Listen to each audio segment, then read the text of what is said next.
Yeah! Hi! Well, I've been super busy, as I was last week, editing together my documentary about how to be successful on YouTube. Obviously, I'm not really using my own advice here, but if you really want to watch it, and you think you can put up with 15 minutes of this face non-stop, I'll put a link here. So yeah, go watch that.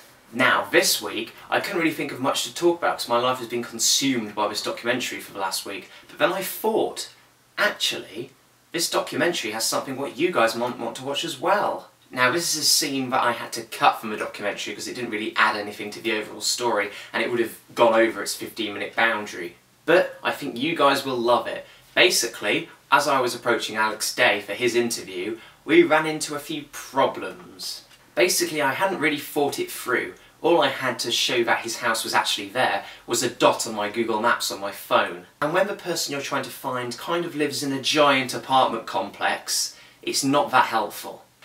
So I wandered around for a while. Yep, you see, there's me failing at life. But at last, we finally found the actual door to his house. And not only that, we found the buzzer which buzzed directly into his flat. So, obviously, we'll just buzz it and tell him to let us in. And then this happened. The number you've dialed. What? Now, I have no idea why that happened. According to that thing, not only couldn't we get through to his house, but it never existed. First of all, you just think the person gave you a duff address and is trying to avoid you. Now keep in mind, I don't really watch all of Alex's videos, so at that point I didn't know what his house actually looked like, so from the outside, to me, it was just an apartment complex. So for all I knew, I could have been anywhere. So, what would a sensible person do? Phone him. So that's what I did.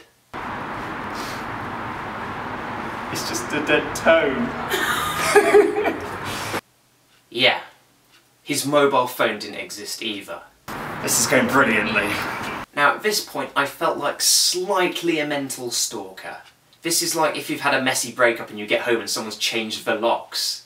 Alex had given me a number and an apartment, neither of which actually existed. Well, thank the heavens, Alex just showed up. He was just at the door and let us in. So I confronted him about the non-existence of his apartment. The flat it said didn't exist. Really? Yeah. Oh, it does. Well, I guess that clears that up. So yeah, his apartment existed and we managed to get inside. Now I felt kind of mental because I got the overriding feeling that either Alex hadn't told Charlie and Michael that I was coming, or he just hadn't specified a time. Because we charged into his front room with 2 cameras and a massive sound boom, while Michael was asleep on the sofa and Charlie was making breakfast. Now, going into anyone's house with recording equipment and filming them asleep or making breakfast is slightly odd. But when these people no doubt get chased by squeeing fangirls and all sorts of other people, you do feel like you're slightly invading their privacy, charging in there, recording them do day-to-day tasks. As you can see by Charlie's face here, that guy doesn't know what the hell is going on. So I'd like to say now, I apologise, Charlie, for interrupting your breakfast. My bad.